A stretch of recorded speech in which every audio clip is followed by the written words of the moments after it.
El día 11 propiamente tal, como de costumbre, yo estaba en mi casa tomando desayuno. Yo en ese tiempo trabajaba en la Universidad Técnica y estudiaba en la Universidad de Chile.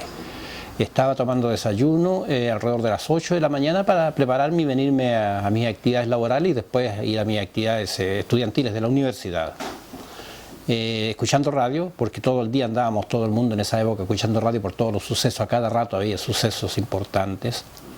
Y sorpresivamente se interrumpe la transmisión cotidiana que tenía la radio para dar un flash, noticia de última hora, señalando de que se veía en Santiago movilizaciones de efectivos militares y vehículos militares blindados estaban acercándose a La Moneda. A raíz de eso, entonces, es que yo me acuerdo que estaba con un amigo mío, muy amigo y compañero, militante del MIR, igual que yo en esa época, había dormido en mi casa. Nos levantamos rápidamente, no terminamos de tomar desayuno y nos dirigimos. Yo me vine a la Universidad Técnica y él se fue a la Universidad de Chile.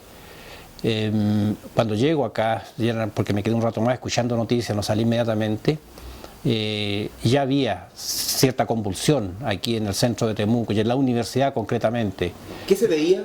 ¿Qué se veía? Se veía ya que había gente que se estaba reuniendo en las calles, ¿no? Aquí en la universidad ya los estudiantes no estaban en clase, a esa hora que es normal que a las 9 de la mañana estuvieran en clase, ya no estaban, ya estaban en la calle. Se estaban juntando, reuniendo en la calle estudiantes de la Universidad Técnica. Y por lo que supe después, en la Universidad de Chile y en la Universidad Católica estaba ocurriendo exactamente lo mismo.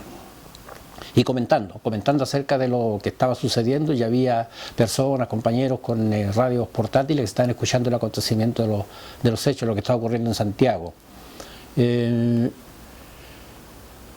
Y tratando, además de eso, tratando de contactarnos, quienes éramos militantes de partido, para ver qué es lo que íbamos a hacer como partidos políticos ante esa situación, porque ya era claro, a esa altura del día, estoy hablando 9:30, 10 de la mañana, era claro que se había producido el golpe de Estado y que se estaba combinando al presidente Salvador Allende a que se entregara, se rindiera. Estábamos en eso cuando recibimos la noticia de que que se iba a bombardear La Moneda. Se anuncia que se va a bombardear La Moneda, lo que nos hace fuerza en nosotros y nos convencimos de que en esta ocasión el golpe iba en serio, porque antes había habido un intento de golpe, lo que se da en llamar el tanquetazo, ¿no?, en el mes de junio, pero ahora que fue un ensayo, digamos, del golpe de Estado, para calibrar, para ver, lo hicieron en esa ocasión, cuál era la reacción, sobre todo el movimiento social y los partidos políticos.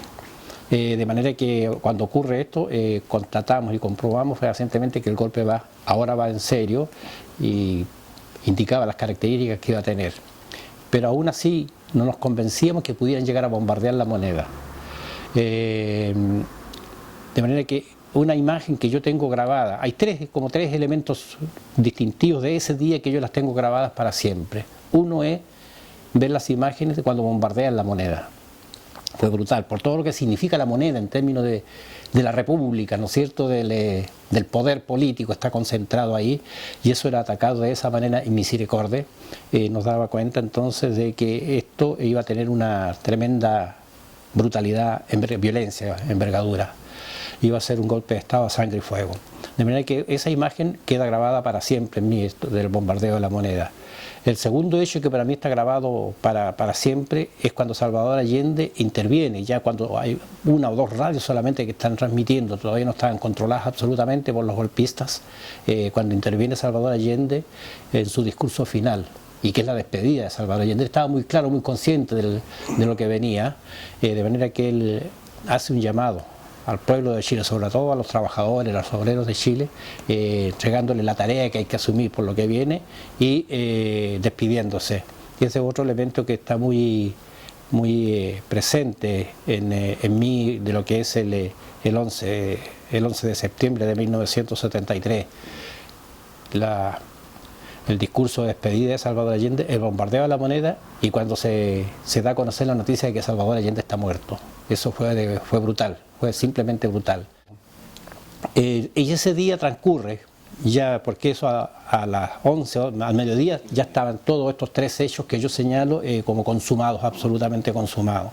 Ese fue un día corto, fue un día muy intenso, un día muy fuerte, tan intenso que hasta el día de hoy son imágenes muy recurrentes en quienes fuimos actores de ese periodo de la historia, porque yo fui un actor, fui militante político, de manera que está presente y va a estar hasta el último de mis días, hasta el último momento de mi existencia van a estar presentes.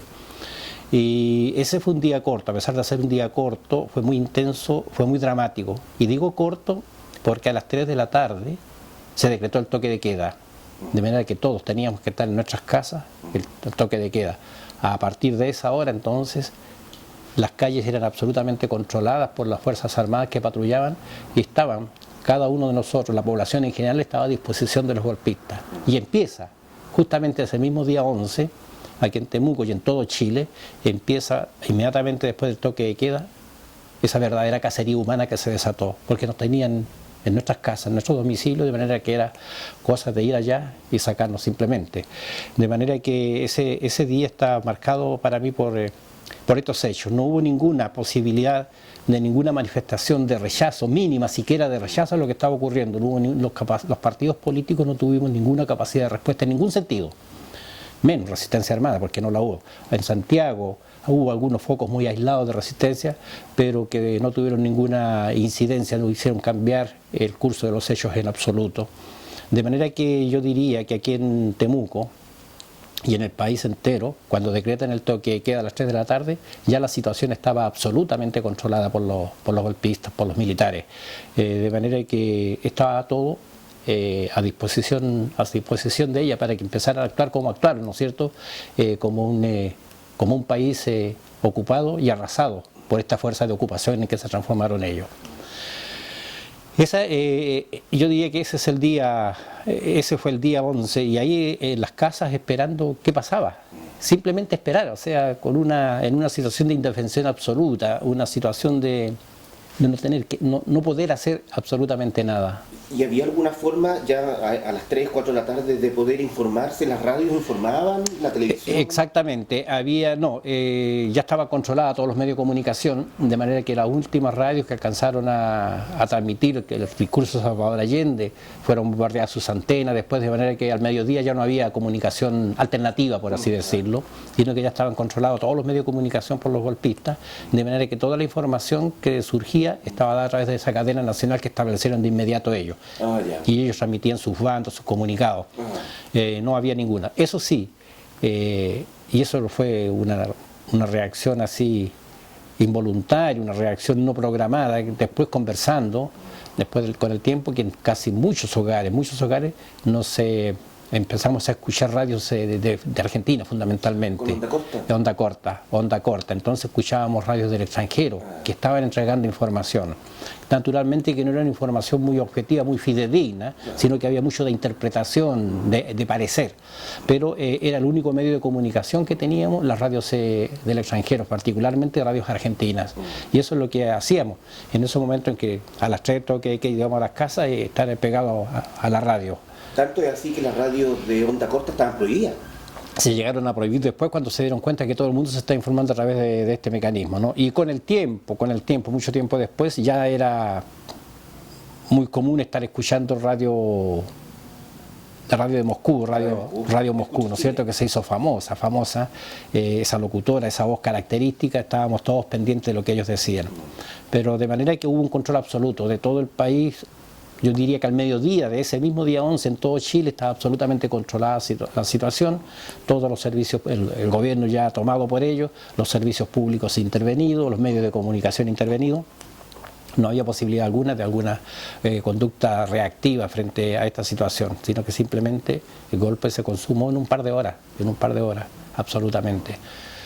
Y bueno, y lo que viene después de ese día, transcurren esos días y es cuando empieza lo que decía recién yo, empezó ese mismo día lo que fue la cacería, ya ese mismo día 11 se empiezan a llenar las comisarías, el regimiento Tucapel aquí en Temuco y aparecer las listas o los bandos donde se combinaba a determinadas personas a presentarse ante la autoridad militar dentro de un plazo determinado de 24 horas. Y incluso bandos encargando a personas, ofreciendo recompensa, como en los tiempos del viejo oeste, del lejano oeste, por plata, y entregar información donde se encontraba tal y cual persona y publicar afiches con su foto, ¿no? Aquí en la ciudad. Eso se dio. Y yo no salí llamado a presentarme en los bandos, esto en las listas que publicaba la autoridad militar de la época, porque ocurrió un hecho muy particular. El día 11, el mismo día 11 del golpe, yo no me fui. Yo ya antes del golpe yo no estaba en mi casa, porque el golpe era inminente, esa era la verdad. Estaban todas las condiciones dadas para el golpe y se sabía que el golpe venía. Tan así es que por eso yo ya días antes me había ido de mi casa a dormir a vivir a otra parte, lo que llamábamos nosotros la casa de seguridad, que hasta donde era de seguridad, no sé, bastante relativa. Pero lo concreto es que, ¿y por qué yo no estaba ya en mi casa? Es porque la información que teníamos nosotros por los canales partidarios, la información cerrada, era que el golpe de Estado se iba a dar en septiembre, el día en que se hacía la revista preparatoria de la parada militar en Santiago. Antes de la parada siempre se hace la revista preparatoria, que es el ejercicio general que hace como el 15 o el 14 de septiembre. De manera que el día 11 yo no estaba en mi casa y el día 12 tampoco. Fueron a allanar mi casa, el día 12 a buscarme. Yo no estaba. Como yo no estaba, se llevaron preso, rehén, a un hermano mío que era profesor de la Universidad de Concepción, pero como las universidades estaban sin actividad porque estaban paralizadas, se había venido a la casa nuestra, Temuco. Y como yo no estaba, la patrulla militar que fue a la casa se llevó a mi hermano como en calidad de rehén, detenido al regimiento, y dejó la orden que si yo al día siguiente, el día 13, no me presentaba, antes del toque de queda, antes de las 3 de la tarde, mi hermano iba a ser fusilado. ¿Y tu hermano inocente? Absolutamente nada que ver mi hermano, nada. Él se dedicaba a sus actividades académicas, universitarias y punto. Yo supe eso inmediatamente, el día 13 en la mañana, mi familia fue a avisarme en la casa en que yo estaba y ahí tomé la decisión yo de presentarme al regimiento, sabiendo lo que pudiera ocurrir después. Entonces, por eso yo no salgo en las listas y no se me detiene vía lista, sino que por estas situaciones que yo me presento, por las situaciones que se encontraba mi hermano, porque era yo quien tenía que asumir la responsabilidad de mi conducta, de mis actos, no mi hermano. Y así es como yo soy detenido inmediatamente que me presento al regimiento el día 13, como a las 2:30 de la tarde, quedo detenido. Y mi hermano fue liberado. Yo diría que en términos bien generales, eso es lo que recuerdo del día 11.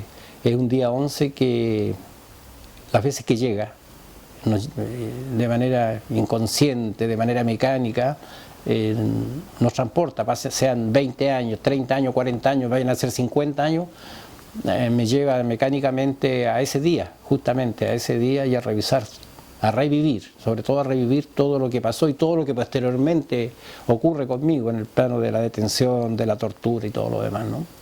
Pero el día 11 específicamente de esa manera lo viví yo en Temuco. Aquí no hubo por parte de los estudiantes de la Universidad de Chile, recuerdo, un intento de hacer una marcha al centro de Temuco para protestar por lo que estaba ocurriendo.